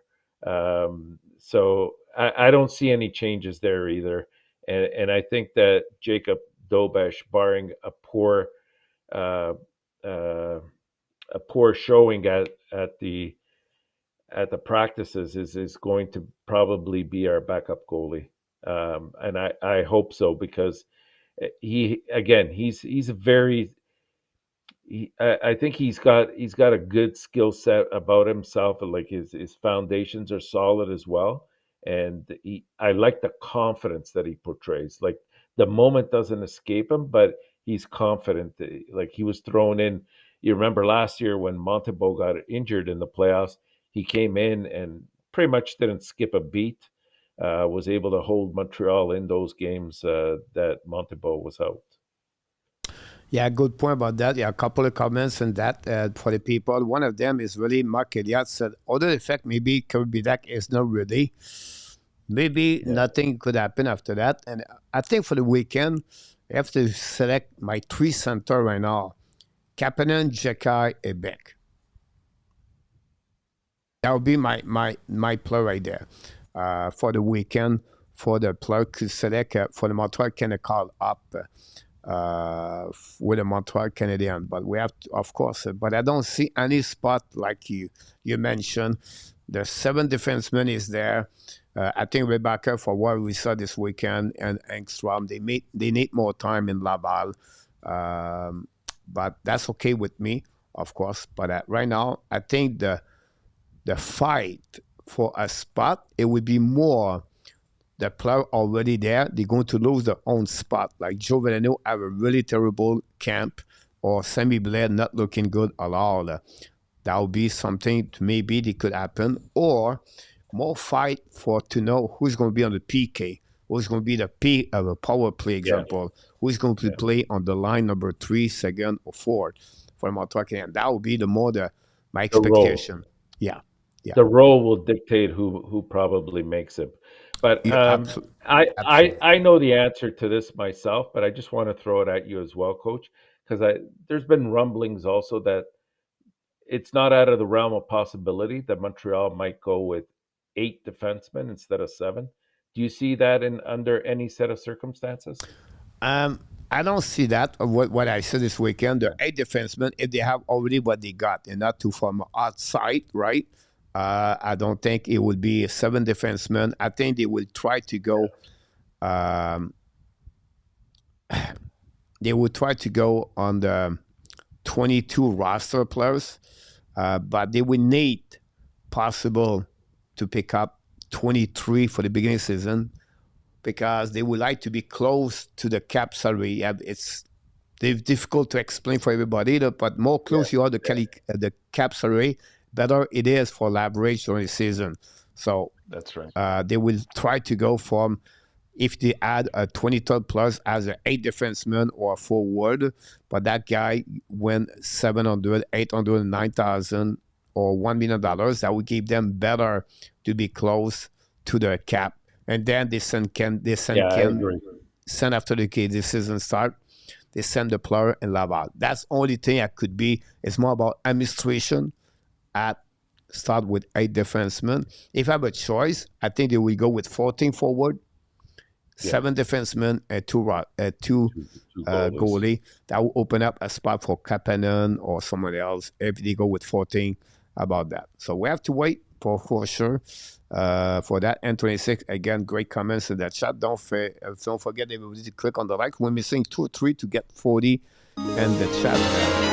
Larry Lavallée, Mr. Enortap scored the first goal of the game, and Mr. Enortap with $20.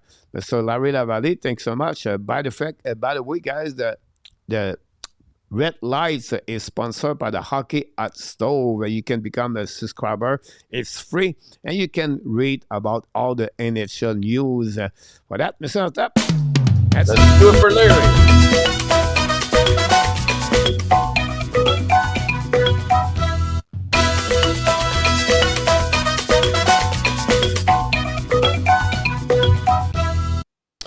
Here we go, Mr. Enortap. We got the first goal of the game. First dance of Mr. Enortap for his exercise of the day.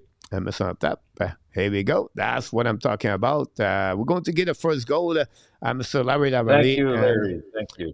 We're going to give an assist for Mr. N26 and Bob Smith.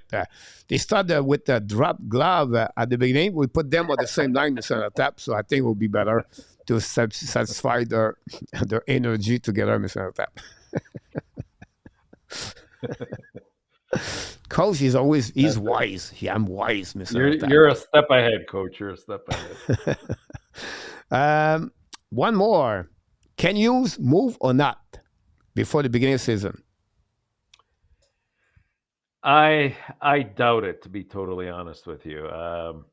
I mean, I was always of the thought that he would pull off something once the Carey Price situation was cleared up, and then the contract gave that money. But the more I think about it and been pondering about it, it's obvious that I think they'll want to see, obviously, if Doc can handle the position at 2C. Hopefully he'll be able to even start or get in right away or within a few games. They want to see if that experiment is still viable. But I think they'll have more flexibility. Probably, as usual, Coach, after the American Thanksgiving, there's a lot of teams that are going to have to take inventory, and they're going to have to say, are we in or out of a playoff position? Or is it something that maybe this year we start selling off some players, getting ourselves into the tank without saying it, in order to have the big prize at the draft this year, which we know who that is. So I think something could happen, but I don't think it will happen right away. It'll probably be sometime after the American Thanksgiving. Yeah, I think you're right about this. A2, welcome back. Roy talk about you cannot learn and change your heart in Laval, and I agree with you. I think Montreal will be on the hold and until the trade deadline. If the team does not go in the right direction or something happening at a specific position, they'll maybe make a move, but you don't want to lose that flexibility. Like you don't want to lose that flexibility of the money that they have available at their disposition right away, right? Like unless obviously, if the right deal comes along, then you have to jump at it. But I think that there'll be more options available, coach, Yep. right after Thanksgiving. Yep, I agree with you. We're going to see what happening about Ken Hughes. But I said, I give people think they're not going to have any move before the beginning of the season. And they're going to maybe make a trade at Alex Carrier last season, Enortap, but I don't see that right now for the Montreal Canadiens. They try to go for internal first, and maybe it could be that Alex Newhook or any others could go there. Um, I'm always been a little bit. Gary Conway, he was the first one in that chat many months ago, weeks ago, talk about Kapanen on the second line. I'm always big concerned about that, and I was always been not disagree, or maybe disagree. I think it would be a little bit difficult to put Kapanen there, but I would like to try Kapanen if Kirby Dak is not ready right now to see what Kapanen does between Demidov and Patrick Laine. We see some chemistry this weekend with Kapanen and Demidov, and not sure they have it's a must, but I would like to see that kind of combination during the first couple of days of the main camp to see if they cannot select, they cannot have Kirby Dak. But that's maybe one thing to figure out that a little bit later. For sure, why give up asset for a mid-tier players that one you can You use can them use to them. lure Crosby here. I know it's a red light about the Montreal Canadiens, so I would like to move on, but this I think is important to ask you that question. Do you think, whatever is the cost right now, Sidney Crosby, I have two questions on that. They trade for Sidney Crosby. First, is it a good thing for the Montreal Canadiens? Second thing, do he bring the Stanley Cup for the Montreal Canadiens? A third thing, that's Crosby with the Montreal Canadiens for 1 year or 2 years. It's a plus or a good for the future at long term for the Montreal Canadiens. Coach, there's a lot of levels here to peel off here with that question. It's a loaded one because I mean we all know what Crosby is. He's a hockey Hall of Famer. To be he's I would put him in probably in the top 5 or 6 of all time greats at what he does. Would he be positive for Montreal? Absolutely, in every sense of the word. Like he's still producing at 38 years of age. I think his experience and that he could bring to a team, to a young developing team, would be immeasurable. Especially to if Suzuki wants to raise his game to the next level, what better mentor to have than somebody like Sidney Crosby? But having said that, it all depends on what the price is, right? I wouldn't. Crosby would be great to have, but if the take for him is huge, then it doesn't fit their long term plans. That's the issue you have to keep in the back of your mind. As much as we all, I think, or many of us would like to see him, dressed in the blue, blanc, and rouge. It's you can't lose the forest for the trees, right? Like you set up a plan, you put it in motion, you're developing and managing your assets along the way properly, and then if you're going to give away some of your future, a considerable amount of it for a player that probably won't give you more than 2 or 3 years at that same intensity level, then it's not worth it for me. And that's what I would say. Like if you can get, and I agree. I know the other night you mentioned, and you thought it was not a favorable response to make, but you said that you don't think the cost will be as big for Crosby as people are saying. I Yep. agree with you 100% with that. I think people are a bit going off the bandwagon here and saying it'll cost you 2 firsts, it'll cost you Gouldy, it'll cost you. another prospect like Cage or Reinbacher. I don't think it's anywhere near that, to be totally honest. Now, I could be totally wrong, but I'll tell you this: I don't think that Ken Hughes would make that mistake. Yeah, you're right about that for sure. Crosby to Montreal make no sense for Crosby. He want to do more than just play 1 or 2 rounds and lose his leave. Pittsburgh is a true contending team with Dubas retaining 50%. So. Yeah, but the problem with that, I don't disagree with it. NAS, you bring up a good point, but he's already won the cup. So I mean, for him, I think once you get towards the end of your career, if it's true, which I believe it is, that his childhood dream was to be a Montreal Canadian, he's always loved that. Why not finish your career in that fashion? Like, I personally think he will remain with Pittsburgh. I don't see him moving.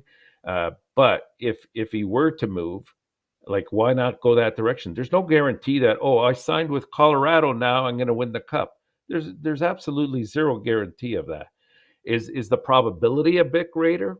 Perhaps, but I would rather, go to a city where I think the city would just absolutely open up for him. He could run for mayor, prime minister, whatever he wants here in Montreal, and he'd be welcomed to levels that he probably has never seen in Pittsburgh. Yes, about that. Doubtful Crosby leave Pittsburgh for any team possible to. We have, Yeah. it's all about speculation here. So it's not like it would happen or not. But if I was me as a fan right now and have to pay something for Pittsburgh, I don't say Pittsburgh will want that. But for me, a first round pick, a Jitters Trouble, and first I think about Joshua Roy. But if he said no, I would maybe put a plug between Beck or Kapanen. But it would be like if I have Crosby Yeah. for 2 years, in my opinion. But that's Yeah. it. I will not go over that. I will not trade Michael Edge, David Rebecca, Cooley, those kind of players for the Montreal Fuller, whatever you want it. I give you a first round pick. I give you 1 prospect, and that's it. The rest, and I give you a regular defenseman. Jitters Trouble right now, it would be a top 4 defenseman with the Pittsburgh Penguins this year after they tank everything. They don't have a lot. That said, if Pittsburgh want to help Sidney Crosby, and Sidney Crosby want to play Montreal, this is what I have for you, Kyle Dubas. That's it. I cannot go over it. That's what I got. The Crosby, it would be good for the long term for the Montreal Canadiens, and that would maybe push the Montreal, not this year, but the following year, maybe close to go, maybe win first round, the second round with the Montreal Canadiens. But for me, that's it. I cannot go over that, everything like that. And Pittsburgh, like you said, in 26, they're going to try to get McKenna at the end to select another first top 5 for them to quickly retool. But we have to wait what could happen. So this is why I believe Mr. Enortap for Quinn Hughes for the upcoming season. But we have to wait. A lot of great comments in the chat. So we'll see what happens. Let's move on, Mr. Enortap, for the end with the clash. I have 2 other subjects.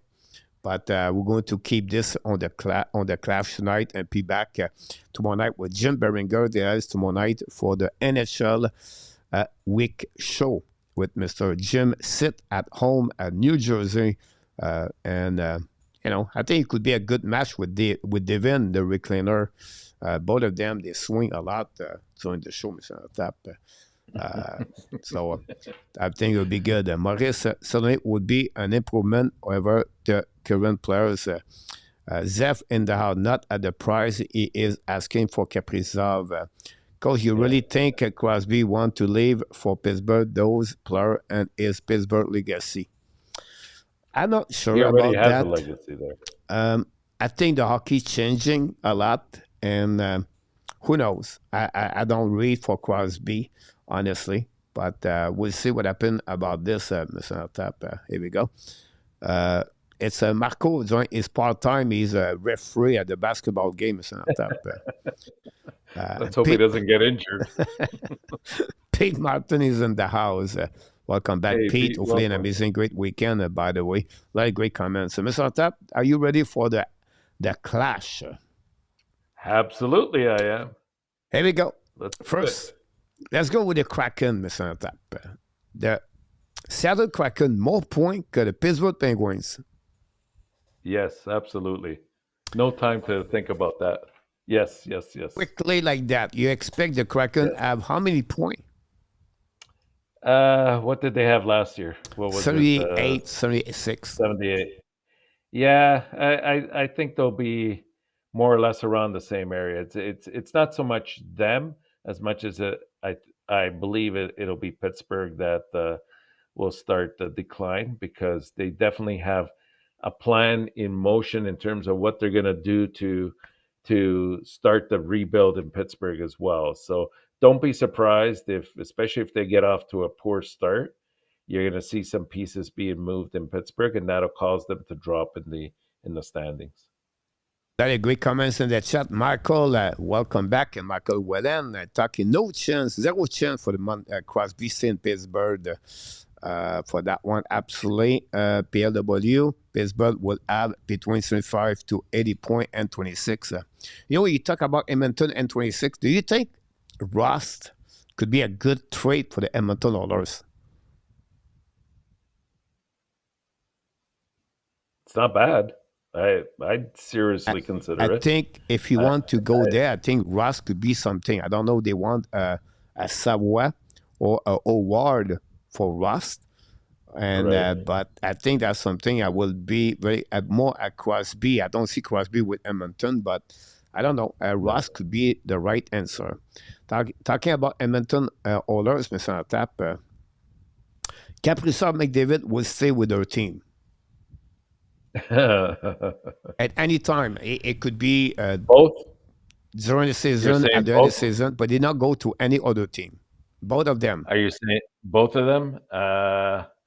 I'll say not at all. And the reason why I say it is, I think McDavid will. It's just all the rumblings I'm hearing around Kaprizov and the fact that his agent sort of has put it out there. He has certain. The team now has asked for, what are his teams that he would want to be traded to. Now, that could be all part of the posturing that they're doing back and forth. But, I mean, if all indications point to the fact that he got that kind of an offer and he refused it, I would say not at all. I think Kaprizov might be on the way out. I just don't know how a team gives up on. Well, they're not giving up on him, obviously, but they won't let him go off and yonder that easily. The point being, if Kaprizov is determined to leave, that presents a huge problem, and they have to get it rectified immediately. I still believe they stay there, both of them. I think they were going to be both of them. Hold on, 10 minutes. My food. Oh, your food came. All right. What's for dinner tonight, Coach? 2 hours later, but it's okay. Never. It's better I don't get it, right? You want to take a commercial break now, or? It's okay. Breakfast chicken, Mr. Tap. I think she think I can only eat chicken. I don't know why she don't have pizza, hot dog, or Joe Louis, or barbecue, Saint barbecue. No, we don't have those stuff like that, Mr. Tap. But aren't you on a chicken farm, Coach? Well, yeah, yes, we are. I'm building this. So now you know why you have chicken with everything. We're building a chicken cup with bamboo and with a motorbike tire tube for attach. Oh, yeah. I want to pick up all the bamboo last week. Cut the bamboo, guys. It's all on video, Mr. Enortap, by the way. But we have to wait what could happen, Mr. Enortap. I go with this, Mr. Enortap. I disagree with you. I think both of them will be there. And I think at some point the owners step up at those kind of contracts, like Milson did with Carey Price or Piquet Subban. I think the Leopold with the Minnesota, we step up and he would go with Kaprizov, say, look, listen, that's what we have with you. Is it possible you stay around? So for me, it will be there. McDavid, it's all about the roster construction. I think McDavid would take that decision and how much money he would get Kaprizov. I'll be shocked McDavid get the contract before Kaprizov, like PLW said or someone else said in the chat. So cheese buffet too, yeah. Cheese buffet. I miss the cheese, by the way, Mr. Tap. But that's a subject for another time. Tampa will have more points que Colorado. Tampa will have more points than Colorado. I know where you're leaning here. I can guarantee you're saying absolutely. Will they have more points? You know what? I think Tampa, they still got a solid team, right?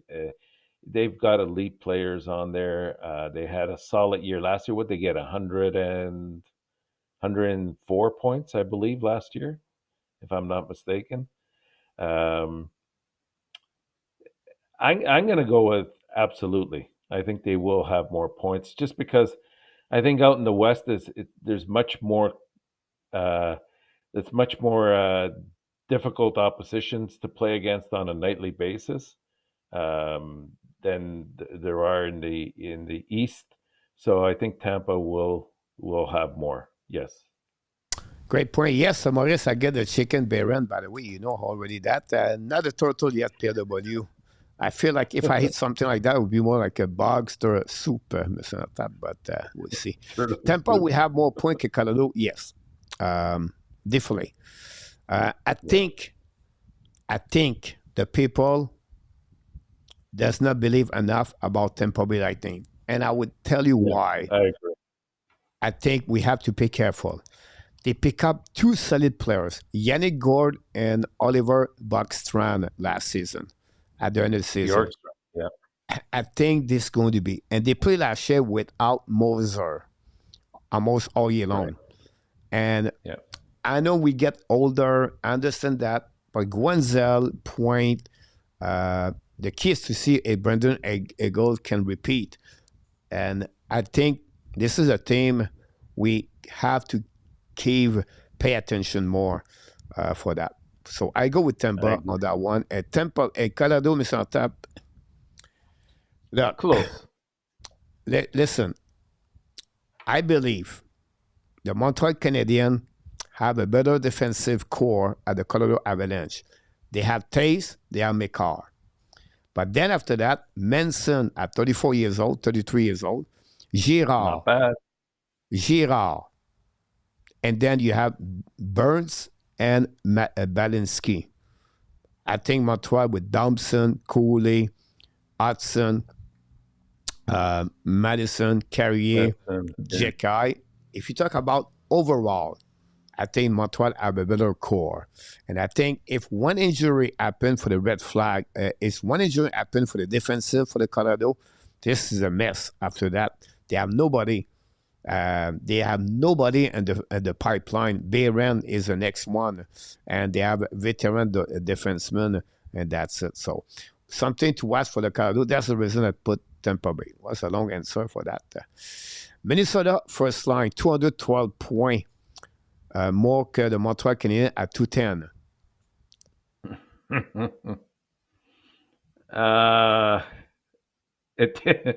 I guess we got to go back to the Kaprizov question. Is he going to be there or not? If he's not there, I'll say not at all.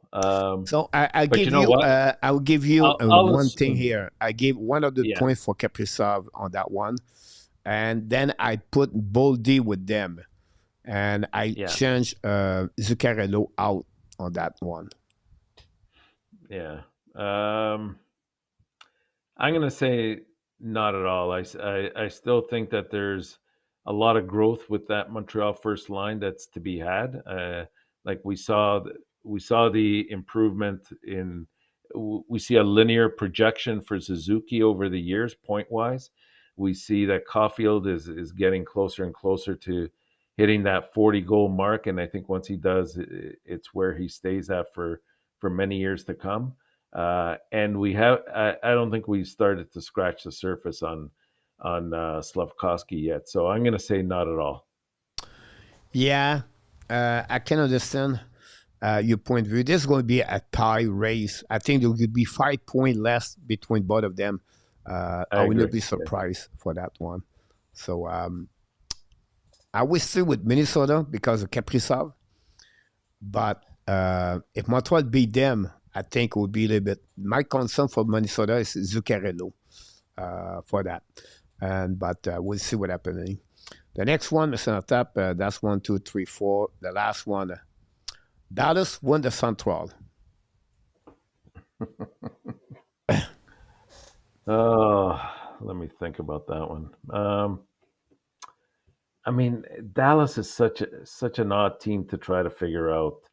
I think they have all the pieces in place, like to go far. But I mean, every year they get stuck once they get to the final four there. I don't know. I don't. I'm gonna say, oh boy, I'm gonna say no because I still think you're going to have a relatively strong team in Colorado. But more importantly, even though we'll see a bit of regression with Winnipeg, I still think they're very strong. And if Tays really works out there, then that should be enough to keep them in first place like they were last year. So I'm going to go with not at all.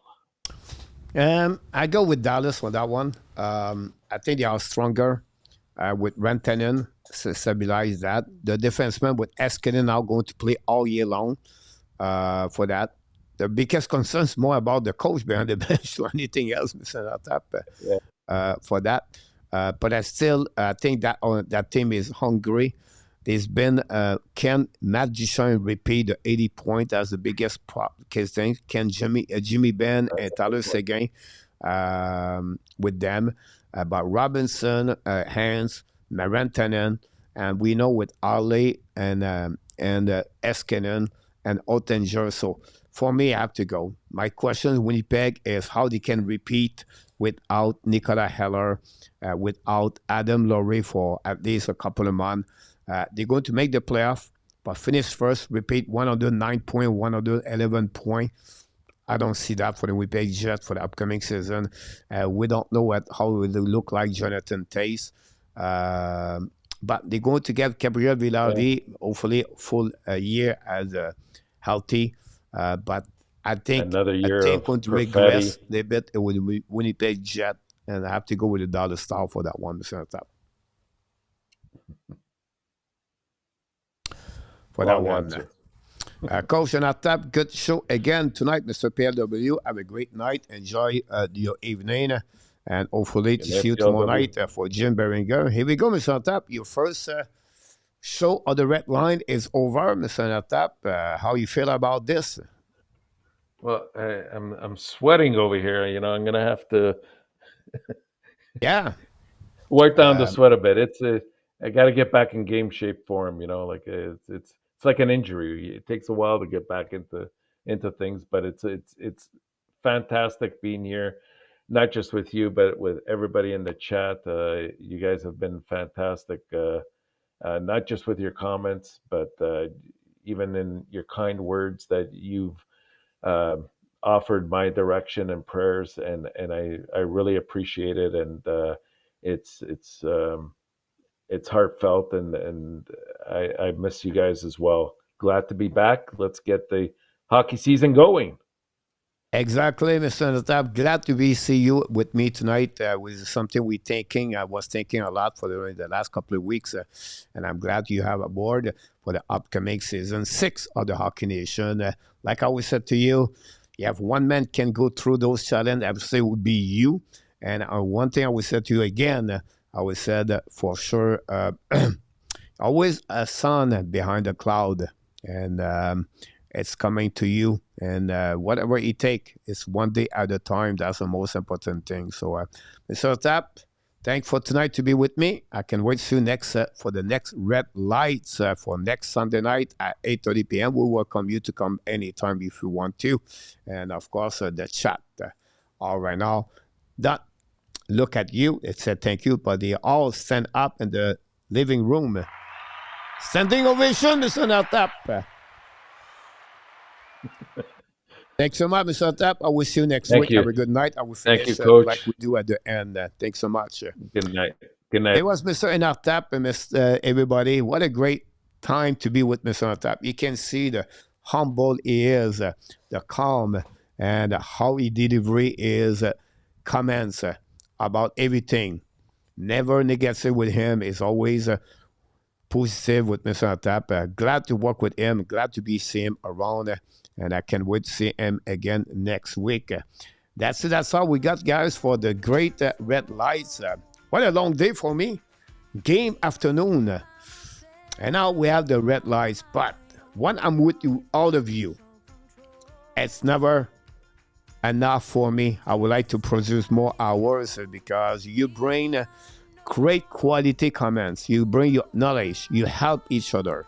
And that's made a special channel like who we are. Maybe small. Do we like a little bit bigger? Yes. Do we like to get more? Yes. But at the end, we're always to have an appreciation of the people around us. And then to be grateful and thankful, we have an opportunity day in, day out, sharing the love of the game. It's called hockey. And of course, you team, the Bleu Blanc Rouge. Have an amazing, great night, everybody. Great to see you, all of you. And I can't wait to see you tomorrow night at 8:30 p.m. for the second show of the NHL week with Jim Beringer. You are awesome. You are amazing. You are the best. And remember, you have greatness inside of you. Exactly, that's who you are. And I always said that, guys. I'm not better to anybody. Some of you are better at me. The key is to inform you with the recent update in news around the league. And then from that, we're sharing each other. And nobody is better about better opinion, or you're right, you are wrong. We can be disagree, we can be agree, but we have to do it with respect. And this is the number one for me. If I can accomplish this every night, 99%, whatever we are 10, 40, 60, 100, and maybe one day 200, it's not matter. We keep everybody on the same place with a great respect. And that's all. I can't wait to see you tomorrow night at 8:30. Be wild, be L. Find a way not only to dominate your day, but find a way to dominate the second half of what? Someone said 2025. Don't forget to punch out. The only way you can punch out of the show tonight is to click on the likes. This is the only thing we ask you to do your homework. We are right now at 9,700 and blah, blah, blah sub. We're missing over 200 something sub to join the 10,000. I can't wait to see the 10,000 one day. Please sharing the channel to other people. Someone around you would love to talk more about hockey. This is the place to be every night, 8:30 p.m. That's the place to go and to talk about the Bleu Blanc Rouge or any other things. Thanks everybody to be a part of the show. Thanks Larry Lavallée for the super chat. Thanks for Mr. Ron with King for the moderator. And thanks RJ Calabro for the news and update. And the most important thing for all of you, thanks so much for the participation tonight at the Hockey Nation show. Until the next time, my friend. One more thing. It's coming with no music. It's okay. Booyah! Good night, everybody.